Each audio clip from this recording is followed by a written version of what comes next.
కూటమి ప్రభుత్వం అధికారంలోకి వచ్చిన తర్వాత ఇంటర్మీడియట్ చదువుతున్న విద్యార్థులకు మధ్యాహ్న భోజన పథకాన్ని ప్రారంభించడం జరిగిందని, ఇందుకు విద్యార్థులు వారి తల్లిదండ్రుల తరపున ముఖ్యమంత్రి చంద్రబాబు నాయుడు, ఉప ముఖ్యమంత్రి పవన్ కళ్యాణ్, మానవ వనరుల శాఖ మంత్రి నారా లోకేష్లకు ఎమ్మెల్యేలు ధన్యవాదాలు తెలిపారు.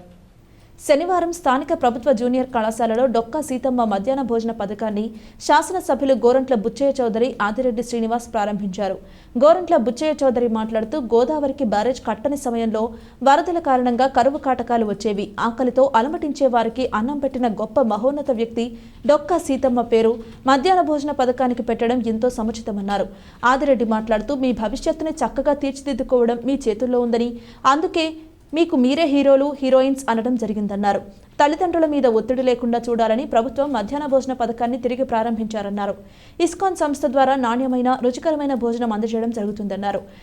మానవతా ట్రస్ట్ ఆధ్వర్యంలో 500 స్టీల్ ప్లేట్స్, 500 స్టీల్ గ్లాసుల వితరణ అందించడం అభినందనీయమని ప్రిన్సిపల్ ఎన్ఎస్వీఎల్ నరసింహం పేర్కొన్నారు. జూనియర్ కళాశాల ప్రగతి నివేదిక అందజేశారు.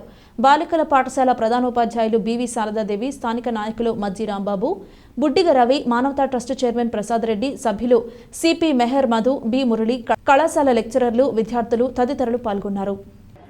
మీకు రాజకీయాలు అనవసరం, మీకు ఓన్లీ మేము విద్య గురించే చెప్పాలి, కానీ మీ ఇళ్లలో మీ తల్లిదండ్రులకి చెప్పాలని చెప్పి మీకు ఈ మాట చెప్తా ఉన్నాం. బిల్ పెండింగ్ గుడ్ల కోసమని ఈ ప్రభుత్వం వాళ్ళు చేసిన అప్పులు కూడా మనం తీరుస్తా ఉన్నాం. అంటే మీకు ఇవన్నీ ఎందుకు చెప్తా ఉన్నాం అంటే, ఈ ప్రభుత్వం ఫైనాన్షియల్ గా, ఆర్థికంగా ఏమీ కూడా కంఫర్టబుల్ గా లేవు, కానీ మీకోసం ఈ స్కీమ్ ని ఇంప్లిమెంట్ చేస్తా ఉన్నాం. గత ప్రభుత్వం మీరు ఒక చోట ఉద్యోగం చేయడం కాదు, మీరు 10 మందికి ఉద్యోగ అవకాశాలు కల్పించే విధంగా ఆలోచించండి. ఒకరి కింద చేయడం కాదు, 10 మంది మీ కింద చేసే విధంగా మీరు ఆలోచించాలి. తల్లిదండ్రులు ఎంతో కష్టపడి ప్రైవేటు విద్యాలయాల్లో చదువు చెప్పించడం కోసం భారీగా అప్పులు చేసి ఇబ్బంది పడతా ఉన్నారు. మీరు ఒక్కడికి వచ్చారు నీట్, ఒకళ్ళు కాదు, ఈ కళాశాల నుంచి 10 సంవత్సరం కనీసం 20 మంది నీటికి సెలెక్ట్ అయ్యేలాగా ఉండాల్సిన అవసరం ఉంది. అలాగే గర్ల్స్ హై స్కూల్లో 100% రిజల్ట్ రావాల్సిన అవసరం ఉంది. ఏం కావాలో చేద్దాం. ఇవాళ మీకు నోటు పుస్తకాలు ఇస్తున్నారు, సైకిళ్ళు అయిపోతున్నాం, పాఠ్య పుస్తకాలు ఇస్తున్నాం, నోటు పుస్తకాలు కూడా ఇస్తూ ఉన్నాం. ఉచిత భోజనం పెట్టేదానికి మరి ప్రభుత్వం నిర్ణయం తీసుకుంది.